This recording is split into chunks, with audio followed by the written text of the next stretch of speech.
Hello दोस्तों, तो आज हमारा क्लास 10th ज्योग्राफी जो 2025 के लिए तैयारी हो रहा है जिसमें चैप्टर 1 चल रहा है, जिसका नाम है भारत संसाधन एवं उपयोग, जिसका आज लेक्चर नंबर 2 है। तो चलिए देखते हैं। कल हमने चर्चा किया था कि संसाधन क्या है। तो हमारे जीवन में जो भी चीजें उपयोग में आता है वो सब संसाधन है, ठीक है।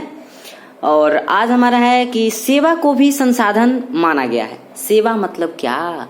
यदि आप किसी को एक गिलास पानी देते हैं तो आप उसको सेवा कर दिए, मतलब उसके लिए आप संसाधन बन गए। जिसको आप पानी दिए उसके लिए आप क्या बन गए? संसाधन।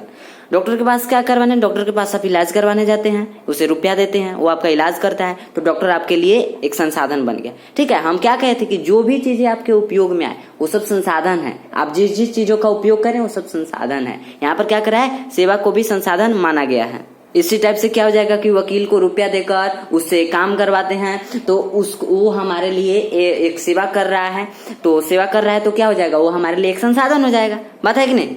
इस प्रकार से जो भी व्यक्ति किसी का सेवा करता है वो उसके लिए एक संसाधन बन जाता है, ठीक है। अगला कहता है कि संसाधन किसी भी देश का आर्थिक सामाजिक मेरुदंड होता है।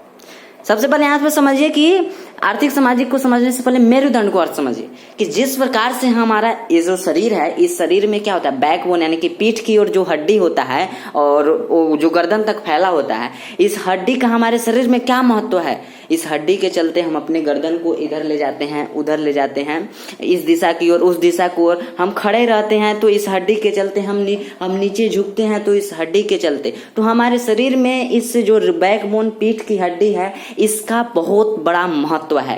तो इसी प्रकार से एक देश के विकास में किन किन चीजों की आवश्यकता होती है? संसाधन की चीजों। संसाधन क्या है? मतलब संसाधन की आवश्यकता होती है। तो संसाधन माने क्या? जो भी चीजें मतलब हम लोग उपयोग करते हैं वही संसाधन है। तो किसी देश के विकास के लिए क्या क्या चाहिए? संसाधन। अब देखिए यहाँ पर क्या कर रहा है कि संसाधन किसी भी देश का, मतलब जैसे हम लोग भारत देश में रहते हैं, किसी भी देश का क्या होता है? आर्थिक मतलब होता है रुपया पैसा। घर की आर्थिक स्थिति कैसी है?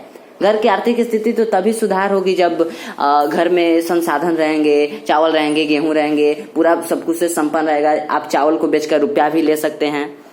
तो ये वाला आर्थिक, जब घर पूरा परिवार जब संपन्न से रहेगा, जब सब कुछ संसाधन रहेगा तो किसी भी चीज का कमी ही नहीं होगी। तो क्या हो जाएगा? वो आर्थिक स्थिति, मतलब आर्थिक स्थिति ठीक है मतलब क्या? आप यदि घर में आपका सब कुछ अच्छा से चल रहा है, वही आर्थिक स्थिति है। तो आर्थिक स्थिति सुधार करने के लिए क्या चाहिए? तो आर्थिक स्थिति सुधार करने के लिए रुपया होना चाहिए, संसाधन होना चाहिए। तो जब घर का विकास होगा तो समाज का विकास होगा, समाज का विकास होगा तो देश का विकास होगा।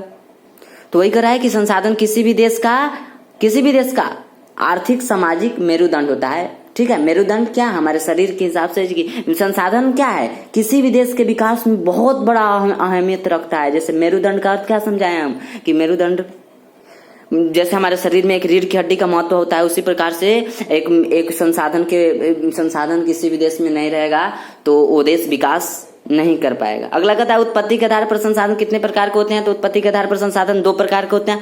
पहला जैव संसाधन, दूसरा अजैव संसाधन। जैव संसाधन क्या है?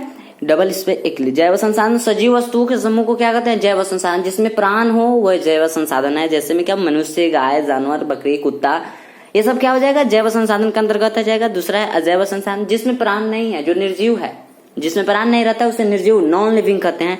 तो निर्जीव वस्तुओं के समूह को अजैव संसाधन कहते हैं, जैसे कुर्सी, टेबल, कलम इत्यादि। जैव संसाधन क्या है? सजीव वस्तुओं के समूह को जैव संसाधन, मनुष्य, गाय, जानवर, कुत्ता इत्यादि, ये सब इसके अंतर्गत, यानी कि जिसमें प्राण हो वो सब जैव संसाधन के अंतर्गत, जिसमें प्राण नहीं हो सब अजैव संसाधन के अंतर्गत। आगे है कि उपयोगिता के आधार पर संसाधन कितने प्रकार के होते हैं? तो उपयोगिता के आधार पर संसाधन भी 2 प्रकार के होते हैं। पहला नवीकरणीय, दूसरा अनवीकरणीय। नवीकरणीय संसाधन क्या है? तो ऐसे संसाधन जिन्हें पुनः प्राप्त किए जा सकते हैं उसे नवीकरणीय संसाधन कहते हैं।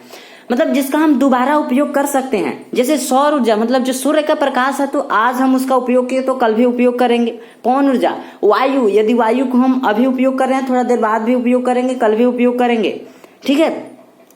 तो जिसका हम दोबारा उपयोग करें वो सब नवीकरणीय संसाधन के अंतर्गत आज।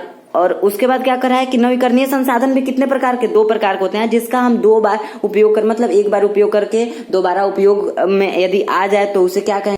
नवीकरणीय संसाधन। तो ऐसे संसाधन जिन्हें पुनः प्राप्त, एक बार उपयोग करके दोबारा प्राप्त किया जा सकता है, उन्हें नवीकरणीय संसाधन कहते हैं। जैसे सौर ऊर्जा, पवन ऊर्जा। सौर ऊर्जा कहने का अर्थ है जो सूर्य का प्रकाश है, पवन ऊर्जा कहने का अर्थ है यानी कि वायु, ठीक है। नवीकरणीय संसाधन दो प्रकार के होते हैं, सतत प्रवाह संसाधन और जैव संसाधन। नवीकरणीय संसाधन में कितने प्रकार? दो प्रकार के होते हैं, सतत प्रवाह संसाधन, जैव संसाधन। तो सतत प्रवाह संसाधन, सतत मीन्स क्या होता है? तो सतत मीन्स क्या होता है? बहन, नहीं, सतत मीन्स लगातार और प्रवाह मीन्स होता है बहना। तो लगातार बहना, दोनों का अर्थ क्या है? इसका मतलब हुआ लगातार, इसका मतलब हुआ बहना। तो जैसे में लिखा गया है कि जल, तो जल क्या होता है? बहता रहता है लगातार। उसी टाइप से वायु, पवन, पवन मीन्स वायु, वायु क्या होता है? लगातार बहता रहता है। मतलब जैसा इसका नाम है वैसा इसका जैसे है, ठीक है। सतत मीन्स लगातार, प्रवाह मीन्स बहना, तो जल जैसा वन। उसके बाद है कि जैव संसाधन, तो जैव संसाधन में क्या हो जाएगा? जो सजीव है, अभी थोड़ा देर पहले जो जिसमें प्राण है वो सब, तो जैसे वन्य एवं वन्य जीव, मनुष्य, पेड़ पौधा, ठीक है, ये सब इसमें आ जाए। दूसरा अनवीकरणीय संसाधन क्या है? तो ऐसे संसाधन जिन्हें पुनः प्राप्त नहीं किया जा सकता है उन्हें अनवीकरणीय संसाधन कहते हैं, जैसे कोयला, पेट्रोल इत्यादि। जिसमें प्राण नहीं, जिसका हम दोबारा उपयोग नहीं कर सकते हैं, जैसे कोयला, एक बार यदि हम कोयला का उपयोग किए दोबारा नहीं कर सकते हैं। पेट्रोल एक बार उपयोग किए दोबारा नहीं कर सकते हैं। तो जिसका हम दोबारा उपयोग नहीं कर सकते हैं वो किसके अंतर्गत? अनवीकरणीय संसाधन के अंतर्गत। जिसका दोबारा उपयोग कर सकते हैं वो नवीकरणीय संसाधन के अंतर्गत। तो चलिए मिलते हैं कल की क्लास में।